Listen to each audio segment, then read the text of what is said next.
Dragi gledatelji emisije Zov domovine, dobar dan i dobro nam došli u specijalno izdanje današnje emisije.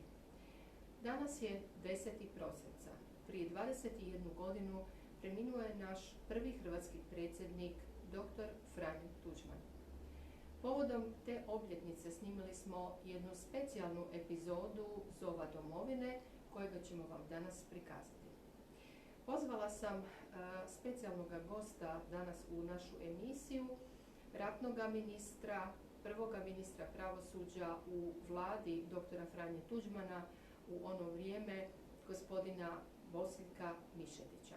S njim sam danas ću obaviti ovdje jedan intervju. Nalazimo se u hotelu Sheraton u Zagrebu, koji je bio ljubazan da nam dozvoli snimanje u vlastitome prostoru. Dakle, sada ćemo prvo vidjeti jedan prilog kojim ćemo se prisjetiti tih davnih vremena stvaranja Hrvatske države, lika i djela doktora Franje Tuđmana, i iza toga nam slijedi intervju sa gospodinom Bosiljkom Mišetićem. Ostanite sa nama i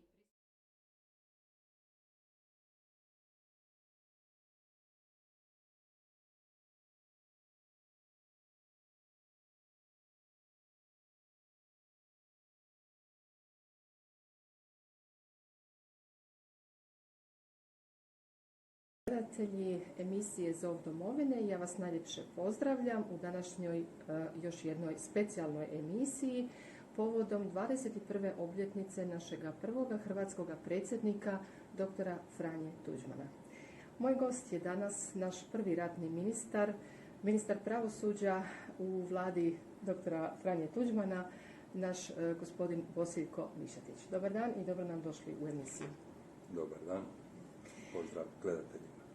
Evo, gospodine Mišetiću, danas smo se malo našli da se prisjetimo sa pijetetom 21. obljetnice smrti. Pa evo, malo smo razgovarali već danas popodne o tome koliki je on zapravo bio državnik, a ne političar. Pa recite nam malo o tome. Što je to državnik, a što je to političar i po čemu je dr. Franjo Tuđman bio više državnik nego političar? Franjo Tuđman je državnik zato, između ostalog, što je imao bitna određenja državnika.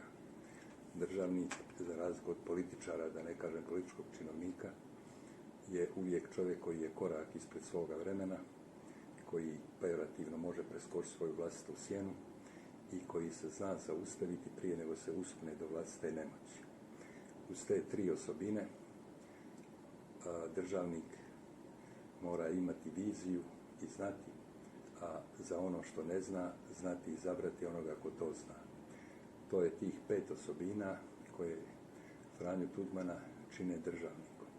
S druge strane, u turbulentnom vremenu, kad su političke šanse za hrvatsku neovisnost na političkim burzama Brisla i svijeta vrijedile nisu 2 boce piva. Kad gotovo nikakve šanse Hrvatska nije imala tada od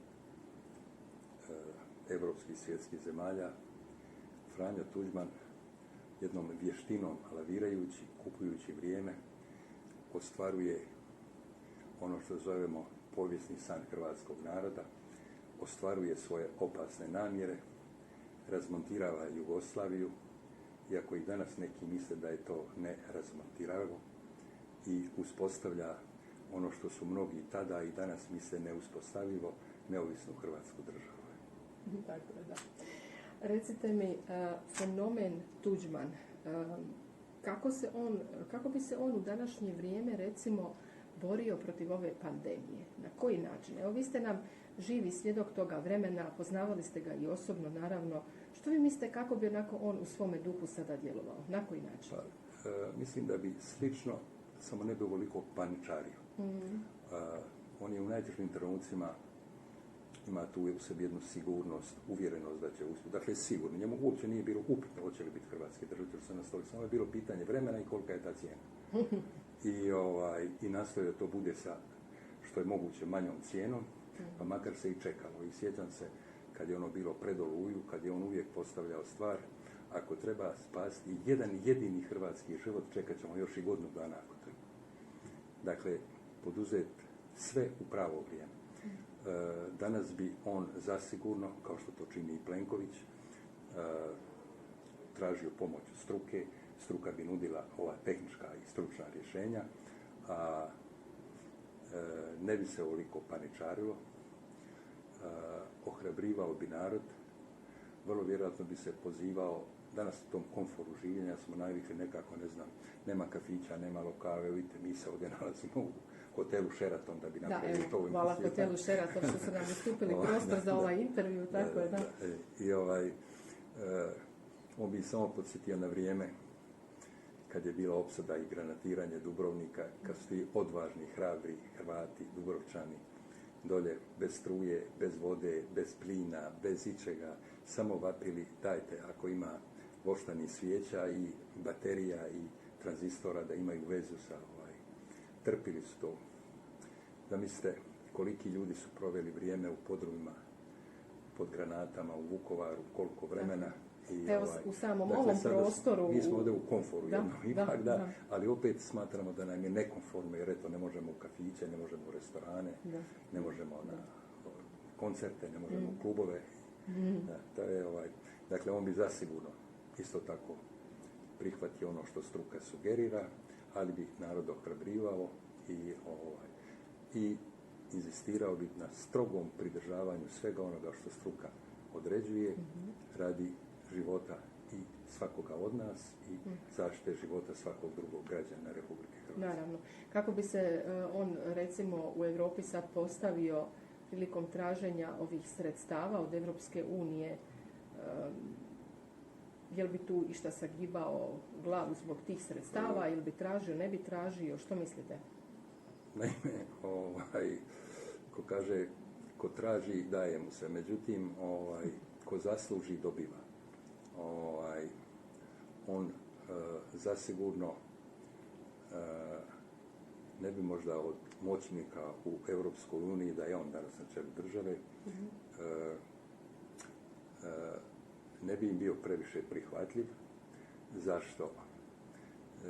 Tuđman je svjestan i često ljudi zlorabe Tuđmanove ideje pa kažu Tuđman je htio u Europsku uniju.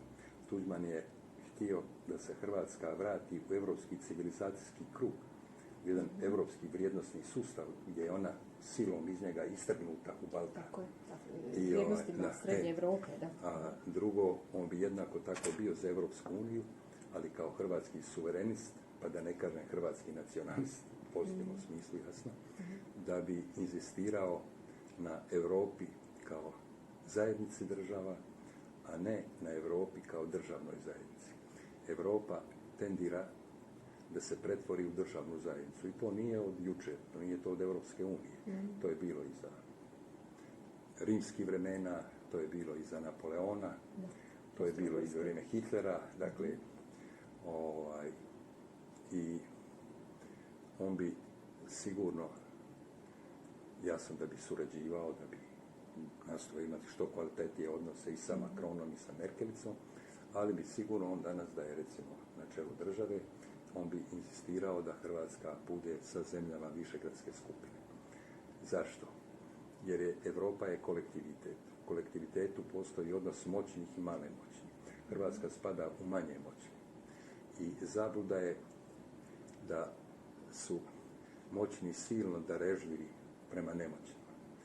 U takvom kolektivitetu moćnima je uvijek interes kriterij savjesti, a ljudi zaboravljaju da je savjest najčešće hendikep ili siromaštvo moćnih. Dakle, on ne bi molio od Europe, već bi to Hrvatskoj pripadalo i založio se da joj to pripada. Tako je, to sam zapravo htjela da to razradimo. I on se i ponašao tako da njega nisu baš volili, ali su ga poštivali. Tako je, poštivali su i dali su mu ono što ga ide, je li tako? Prilikom toga, a nije trebalo moliti. U nas kažu, jedan vuk koga ovce hvali. Tako je.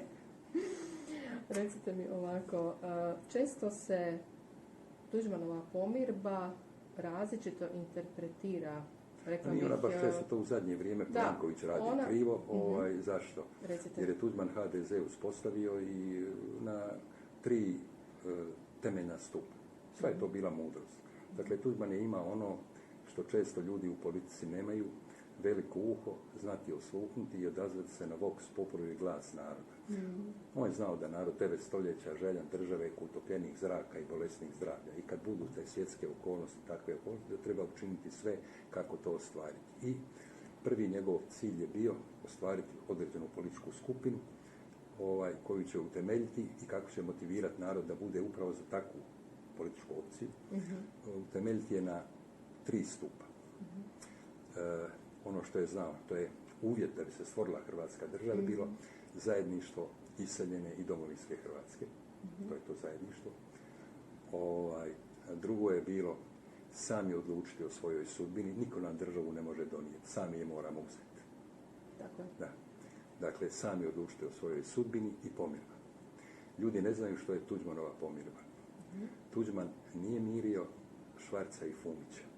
Njegova pomirba nije individualna.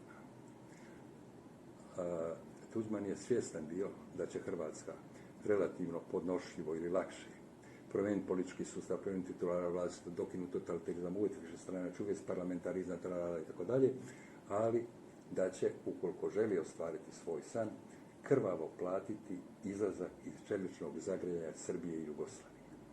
I za tada, i za to vrijeme, pomirba je ključna bila, ili temeljna okosnica, stup HDZ-a tada, pomirba koja znači da je Tuđman kao povjesničar, kao političar i kao državnik na svom pragmatičnom vlastitom iskustvu, što u stvari u bespućima hrvatske zbiljnosti se negdje prepoznaje, svjestan tragičnosti podjele Hrvata, na kojoj tragičnoj podjeli su hrvatski domobrani i ustaše svojevremeno izgubili, a dio hrvatskih partizana svojevremeno nije dobio državu.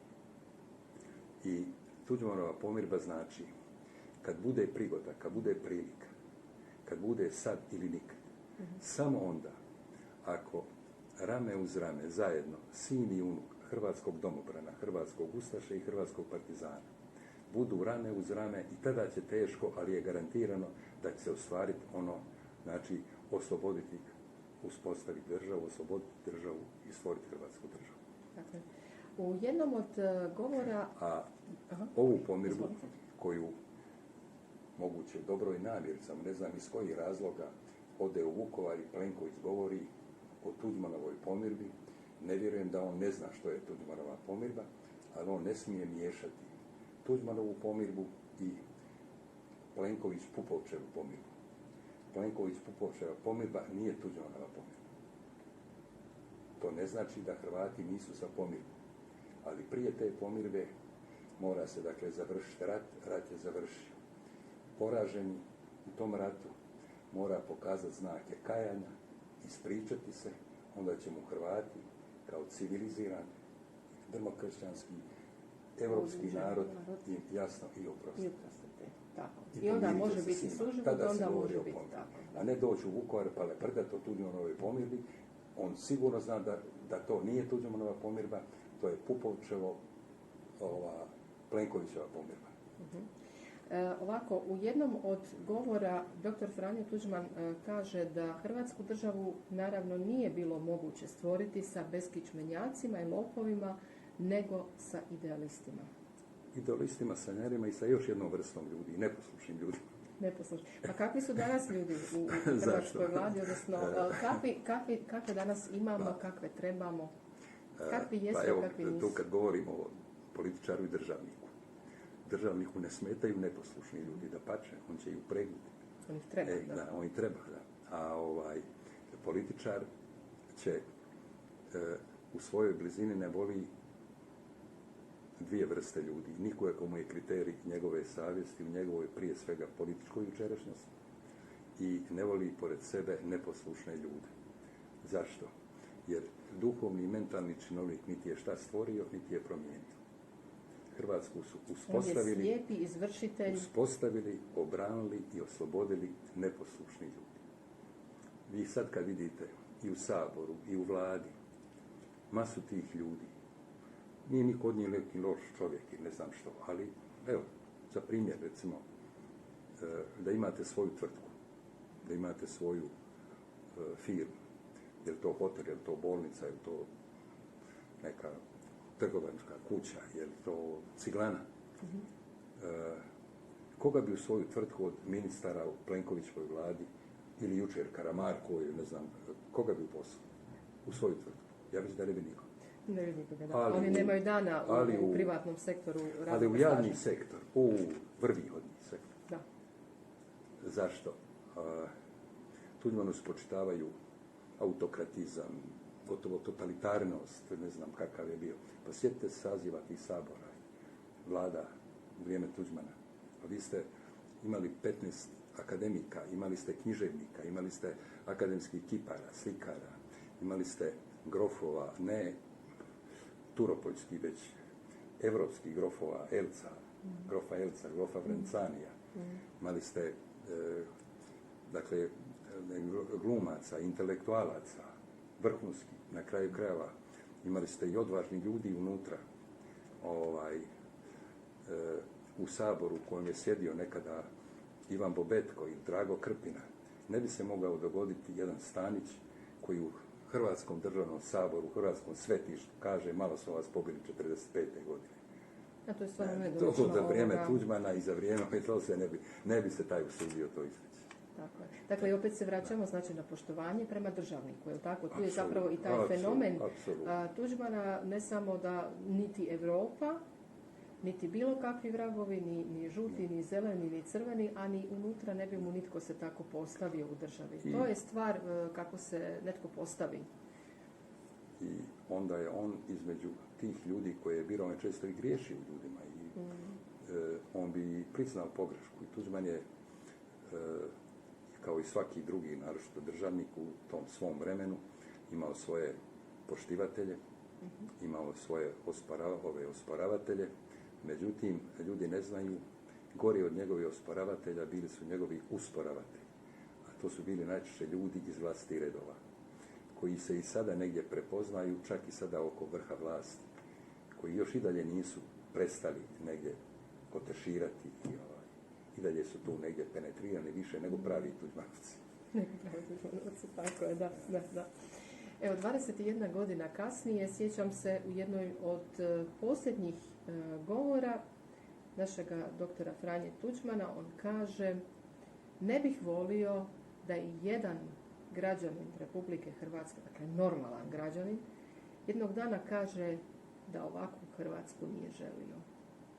Je li mu se ostvarila ta njegova želja da nema ni jedan građanin koji ne bi želio ovakvu Hrvatsku kakvu je danas imamo? Nažalost. Jer to je bio jedan od posljednjih njegovih govora, dakle možemo čak shvatiti. Hrvati se, ja sam to i prije govorio i sada kažem, ne dijele po strankama, nego na Hrvate koji su htjeli krvavo dobili državu i, nažalost, građane Hrvatske koji su izgubili Jugoslaviju. I ti građani Hrvatske koji su izgubili Jugoslaviju jednom su svjetlosnom brzinom nekadašnje prioritetske internacionalizme nadomjestili danas nekim svjetskim građanima i sa jednakom strašću kako su nekada branili Jugoslaviju od Hrvatske i od Hrvata, tako danas brave neke evropske kvazi vrijednosti svjetske opet od Hrvata. Nikako biti na njihovoj strani. Ali opet nikad toliko zadovoljnih Hrvata u Hrvatskoj kao danas. Svi što su htjeli su dobili. Oni koji su htjeli domovinu dobili su domovinu, koji su htjeli imovinu dobili imovinu. Ali se Hrvatska pocijepala i stvorena unutra je velika pukotina unutar nacionalnog bića na jednu domovinsku i imovinsku. One se gotovo i ne prepoznaju. Samo je pitanje gdje su ljudi sretniji. Ovi u imovinskoj misle da su sretniji oni. Nažalost, dogodilo se da danas imamo realnost. Tuđman bi se okretao u grobu, da sinovi hrvatskih branitelja dijele sudbinu svojih roditelja, svojih stričeva, svoje braće, a sinovi tajkuna i ove imovinske Hrvatske su takozvana zlatna mladež. I danas imamo apsurd do perverzije u Hrvatskoj, da mi smo jedina zemlja u Europi gdje je ljevica vlasnik kapitala, a branitelji, intelektualci i domoljubi desnica, sirotinja skoro. Tako. Jer uzmite vi od Končara, od Jakovčića, od Vlahovića, od cijele te nomenklature, sve su ljevičari. I onda u Hrvatskom državnom saboru domoljubni Hrvat, kome je Drina ne granica naroda, već granica svjetova, bez obzira koliko zagovarao socijalni nauk Starčevića i hrvatsku socijalnost, dakle osjećaj pravednosti, pravne pravednosti, dobiva etiketu desničar, a zagovornik najnemilosrdnijeg liberalnog kapitalizma američkog tipa u prvobitnoj fazi akumulacije kapitala za sebi pridjeva lijevost. Nažalost, Hrvatska i dalje, jedan put sam to već rekao, je još uvijek kao da je i u vremenu i u prostoru gdje lijevo nije lijevo, desno nije desno, centar nije u središtu, imamo apsurdo perverzije. Da nam je ljevica vlasnik kapitala, desnica sirotinja. To nigdje u Europi nema. Dakle, mi smo zemlja apsurda. I Tuđman, kad je rekao ne bi želio da ni jedan ne bude nezadovoljan, puno ljudi je u Hrvatskoj nezadovoljno ovakvom Hrvatskom. Ali... Dakle, 21 godinu kasnije, kada imamo svoju državu, kao što je rekao dr. Tuđman, kad je grlio zastavu na Kninskoj tvrđavi, rekao imamo Hrvatsku.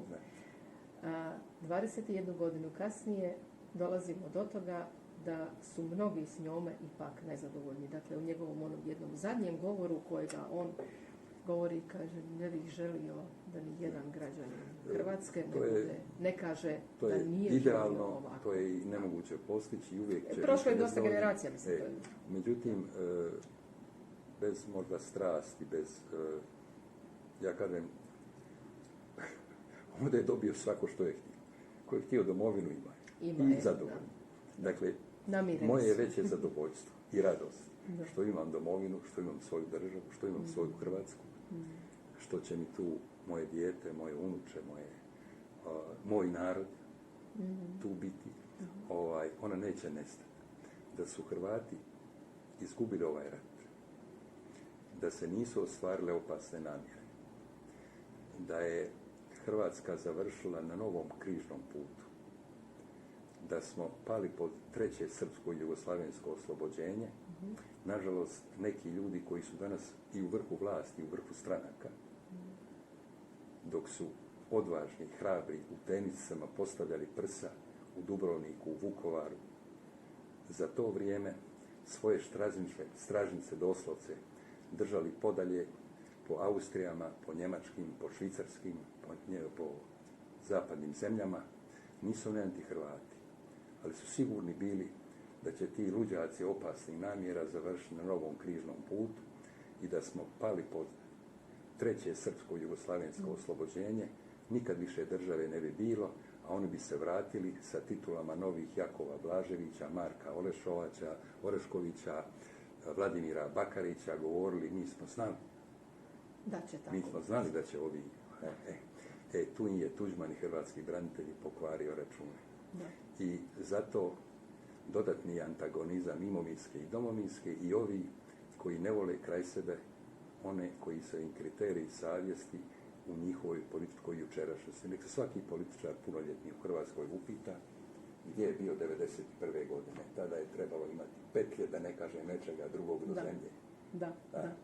Postaviti prsa gdje mnogi danas ne bi pomogli prste. I zato je država koja... Ja kad sam bio predsjednik u specijalni savjetnik, ja sam u svojemu i savjetovao da branitelje podijeli u nekoliko kategorija. Branitelji do 8. listopada ili recimo do međunarodnog priznanja. Zašto? Jer svaki od tih branitelja koji je uzeo pušku i uzeo odoru, da su Hrvati izgubili rat, primijenili bi se jugoslavenski zakon i svako bi bila izrečena smrtna kazna za to što su učinili. I Europa i svijet bi to promatrala, a Srbija i Jugoslavija bi to prikazali kao obračun sa zadnjim ostacima nacizma u Europi i to bi još nagradili za to. Hrvatske nikad ne bi bilo. Zato nije trebalo dopustiti da se atomiziraju branitelji, da se formiraju unutar njih masu tih udruga, već branitelji do međunarodnog priznanja ili do 8. listopada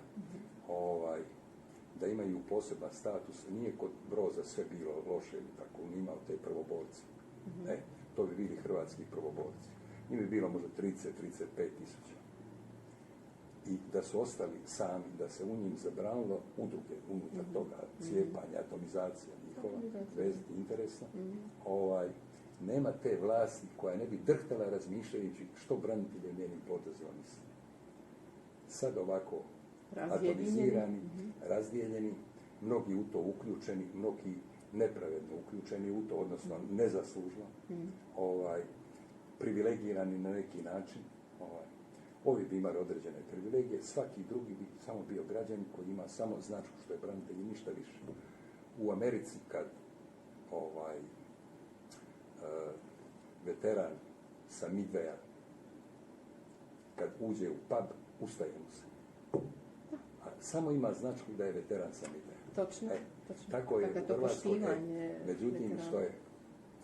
Mi smo odmah, paralelno sa stvaranjem države, propustili demanoličevizirati Hrvatsku i vukovarizirati istovremeno Hrvatsku. Vukovarizacija nije militarizacija. Država koja je stvorena u ratu, krvlju, doslovce hrvatskih branitelja, stanovito vrijeme mora pripadati u organima koji se obnašaju funkcije državne vlasti, prije svega onima koji su je htjeli, koji su je uspostavljali, koji su je branili i koji su je oslobađali. Ali ne unutar toga po kriteriju ravnoteže i gluposti, već unutar toga po strogim kriterijima konkurencije pameti. Ali se odmah nametnulo od tehnomenadžera struktura, oni jesu sjajni, divni, krasni, ali to je jedan niži sloj, oni nisu dovoljno pameti jer politika je makiavelizam, politika nije čin moralnosti. Mi moramo, kaže politiku, to je umijeće, nije istina, politika je čin moralnosti.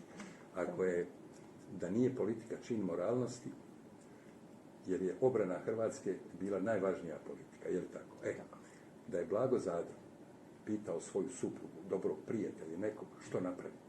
Ovaj mu rekao, čekaj, 4. armija u Europi protiv tebe, nema šanse nikakve, izvuci se, riješće to neko drugi. On kaže, ne, ovo je moj grad, moja domovina, moj narod, stajem pred tenk.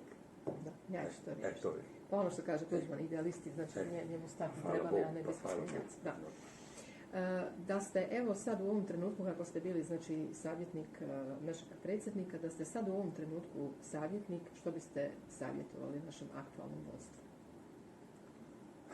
Prvo, ja ne znam ko bi bio savjetnik. Da jeste, ajmo uzeti. Uzmimo. Dobro, i nemoguće. Čovjek negdje u sumraku života ima to neko pragmatično iskustvo i onda svi mi počnemo svaku rečenicu ja veliko pazare, svi mislim da smo mi u pravu. Međutim, to je jedno pragmatično iskustvo jer je mudrost i osobina koja se ne nasljeđuje, ona se stječe. I tu bi mudrost trebalo nekada iskoristiti na način da je neko čuje pa iz nje izvuče, jer pametan uči na tuđim, a budala na vlastitim pogreškama. Međutim, čovjek kad dođe na vrh vlasti, tako brzo se zaokruži i uljulja u tom komforu vlasti. Ja sam bio 2 puta u vladi, 2 puta u Saboru, bio sam u predsjednika. Znate kako se tako brzo, komforno čovjek nauči da ne treba znati voziti auto, da auto ne treba parkirati, da ne treba servisirati, mijenjati gume, da treba auto zatvoriti, otvoriti, kad dođeš na posao, ostaviti ga negdje, ko zombi, sve ti je dakle.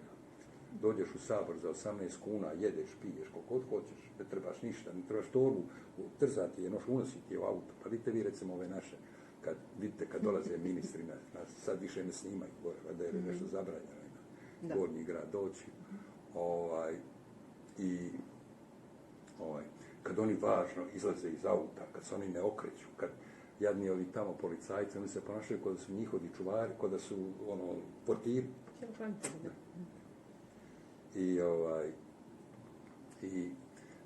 tako se postane uvjeren, jer je uvijek okružen sa ljudima koji mu ne govore što misle, nego ono što će se njemu svidjeti. A on, čujući ono što mu se sviđa, on tako raste. I doista je uvjeren, kad vi gledate naše ministre, vi ste svaki, to su kompetentni, to su stručni, to znaju, to je nevjerojatno.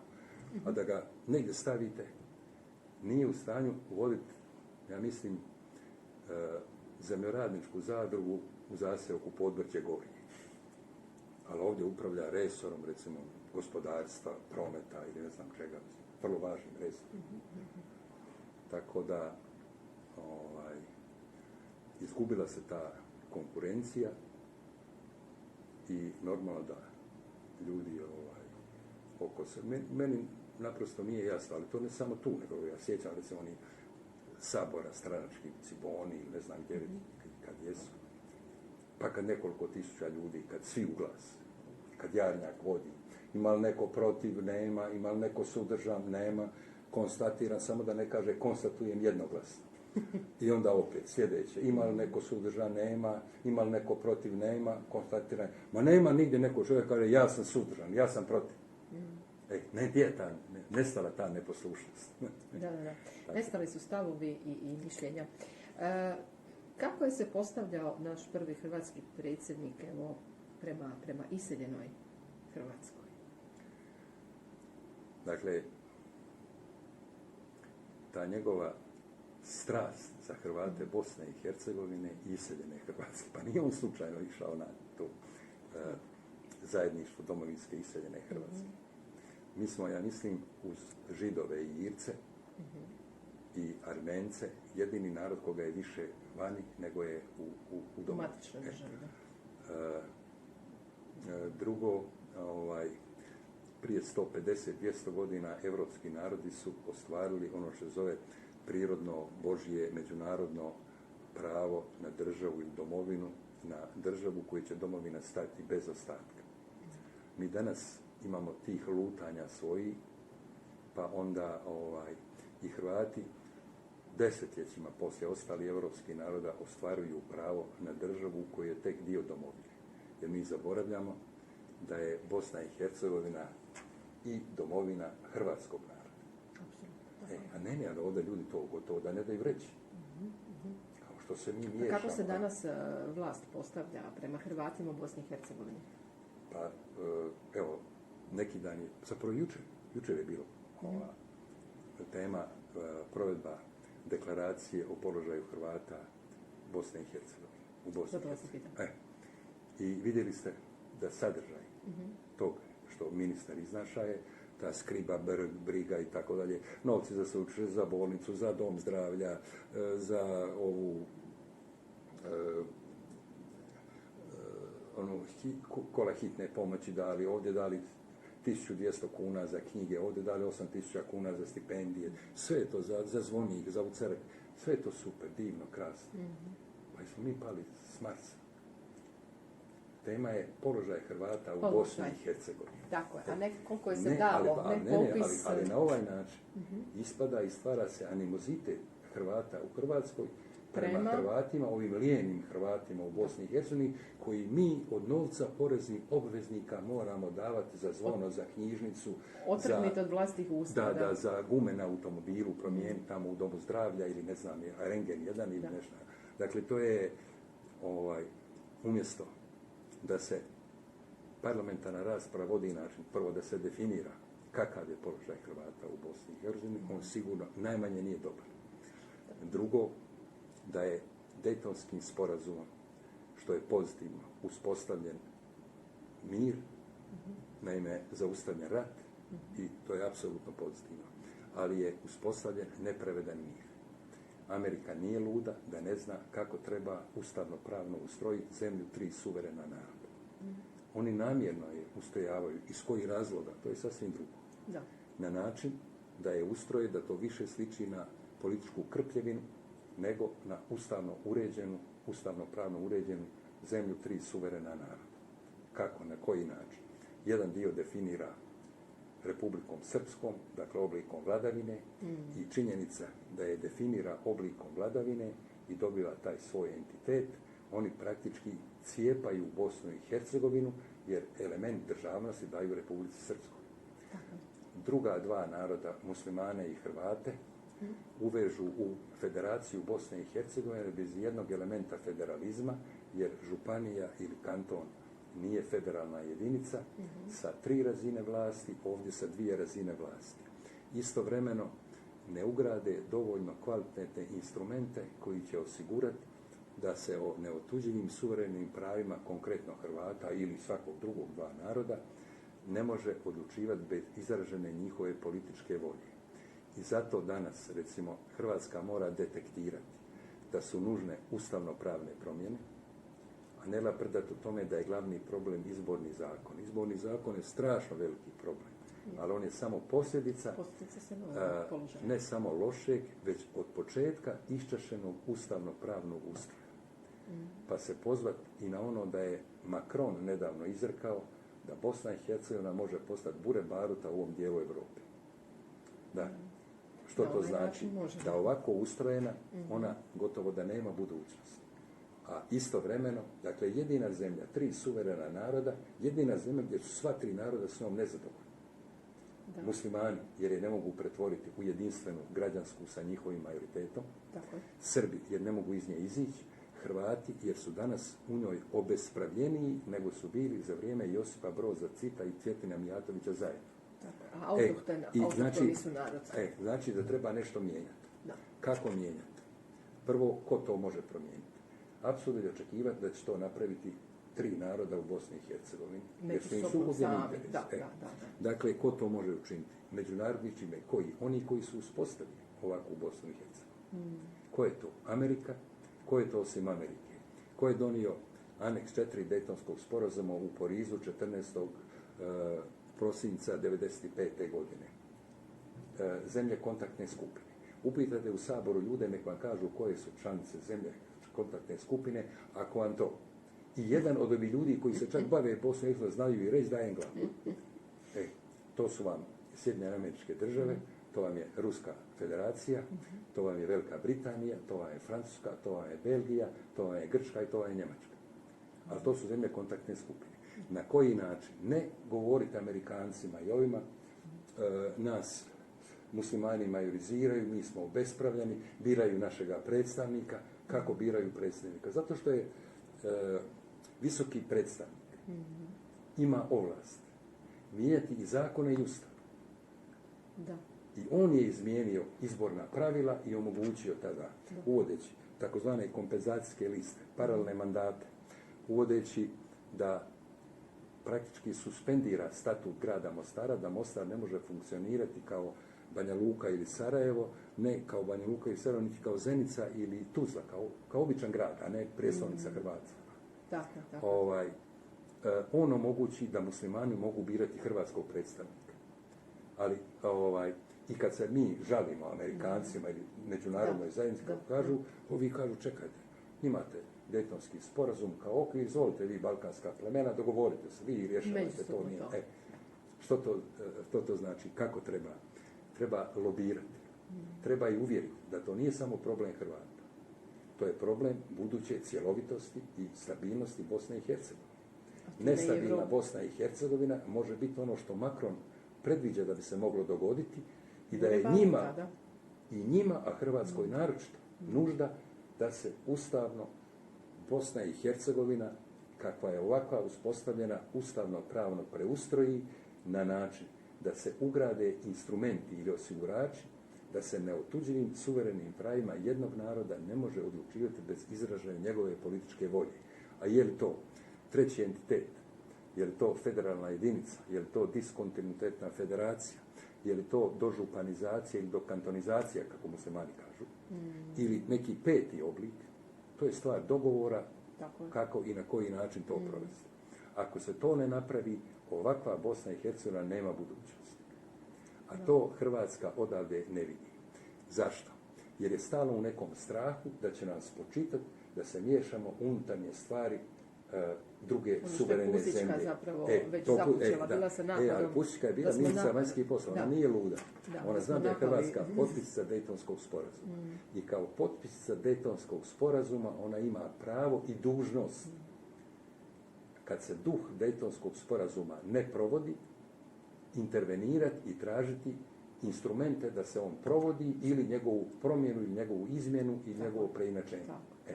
I to nikada niko neće moći napraviti bez pritiska međunarodne zajednice. A međunarodna zajednica će to učiniti kad shvati da je to nužno za korist opću korist svijeta. Da. Tako, a onda će samu i za mir Hrvatska u kao svijetu, susjedna zemlja silno brinuti i o Hrvatima Bosne i Hercegovine, silno brinuti o Bosni i Hercegovini kao državi jer se nalazi u njenoj utrobi i fizički i zemljopis. Tako. I prirodno je da će biti najbliskija s njom. Ali unaprijed reći, mi podržavamo put Bosne i Hercegovine u Europsku uniju, a ne reći. Mi prvo ćemo se založiti sa Bosnom i Hercegovinom zajedno, sa međunarodnom zajednicom, da se ona ustavno pravno ustroji, da sva tri naroda u njoj budu zadovoljni. A kad budu sva tri naroda u njoj zadovoljni, onda je njena budućnost garantirana. Budućnost nije garantirana samo onda kad je bilo koji od naroda nestao. Da bude većina tih naroda zadovoljni. Kad su zadovoljni, onda ćemo mi, kad se ustroji, učiniti sve i Bogu nećemo dati da nam dira u Bosnu i Hercegovinu, bit će ovaj najbolji prijatelj. Tako se vodi politika prema Hrvatima Bosne i Hercegovine i Bosni i Hercegovine. Evo, što biste poručili našim Hrvatima u iseljeništvu, kojih je sve više i više svakim danom?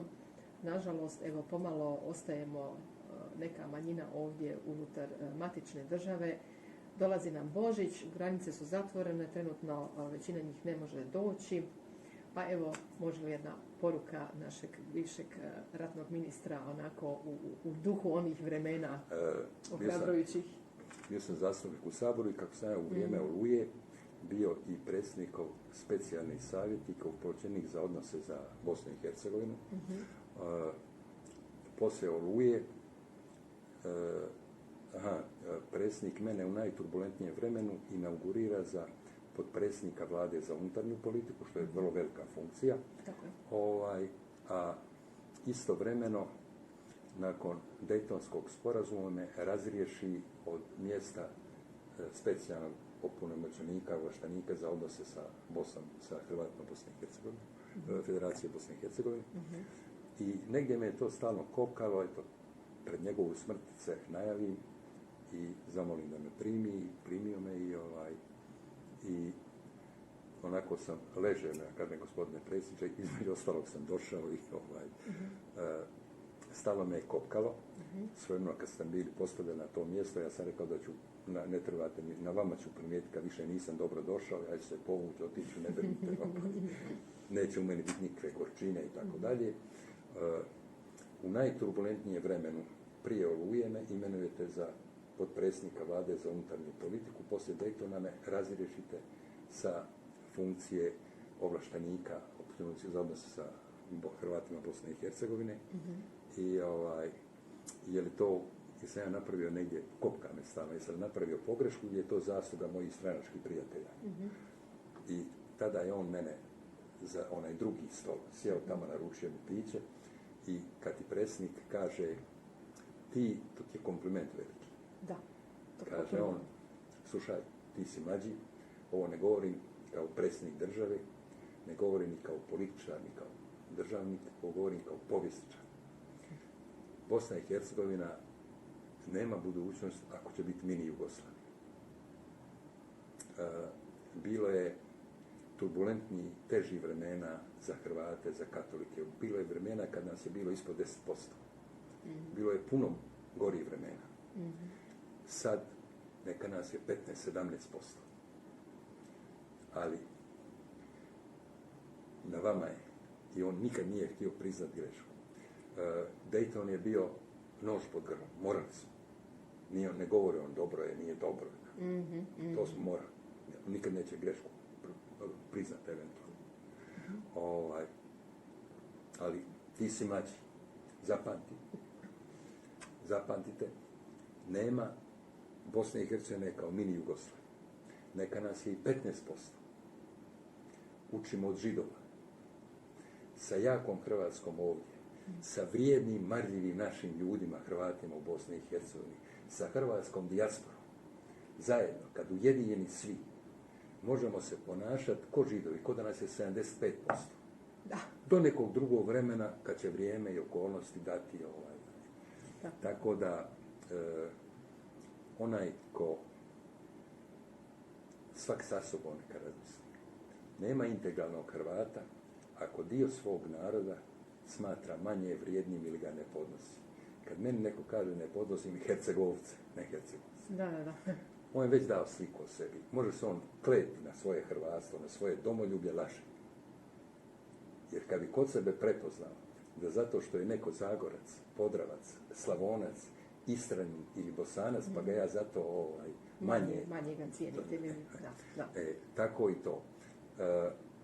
Ko zanemaruje činjenicu da Hrvatska ovdje opstati kao država može samo tako i toliko koliko bude Hrvata još u Bosni i Hercegovini i koliko bude čvrsto uvezana sa svojim iseljeništvom. Ja sam to svojevremeno, tada mi je Gotovac znao malo spočitati kakav je to izraz, kad sam ja govorio da se Hrvatska treba izraelizirati. Da, pa Šterc gura isto tu tezu. Nikada Izrael ne bi bio ovako moćna država u ovom prostoru da nije Izraelaca širom svijeta. Tako Hrvatska mora, ali ne više emotivno, ne više domoljubno, ne rat je, mi smo ugroženi, već mjerama ovdje svoje politike, gospodarske, porezne, carinske, dakle te prema iseljeništvu, motivirati da sada njihovo domoljublje je dovoljno. Ono će biti još više potaknuto sa time kad ćemo biti isplativije tu. A onda će kod svoje djece razvijati taj osjećaj pripadanja ovom prostoru i nažalost ljudi se s vremenom vraćaju trima stvarima. Vraća se ženi kao instituciji, vraća se zavičaju ili domovini i vraća se vjeri. I danas su komunikacije u svijetu takve da je gotovo svejedno je li čovjek u Dubrovniku ili u Minhenu. Iz Zagreba se prije dođe u Minhen nego u Dubrovnik. Ali svejedno, tek kad je čovjek fizički tu, kad diše, kad pulsira sa Hrvatskom, kad osjeća jutro, zoru, pjev ptice u ranu zoru, ujutro, rasvjetalu trešnju ujutro svom. Dakle, što je zavičaj? Zavičaj je prostor omeđen izlaskom i zalaskom sunca, prvi spoznaja u djetinjstvu. A što bi onda trebala biti domovina? Ako je narod skup slobodnih pojedinaca, onda je domovina skup zavičaja naroda kao skupa slobodnih pojedinaca. I meni je domovina i Slavonija, i Dalmacija, i Hercegovina, i Zagorje, i Bosna, i Istra, Podravina, sve mi je domovina. Sve, tako je. Evo, dragi naši gledatelji emisije Zov domovine, imali smo danas čast da nam gostuje u našoj emisiji naš prvi ratni ministar pravosuđa u vrijeme vlade našega prvoga hrvatskoga predsjednika, doktora Franje Tuđmana.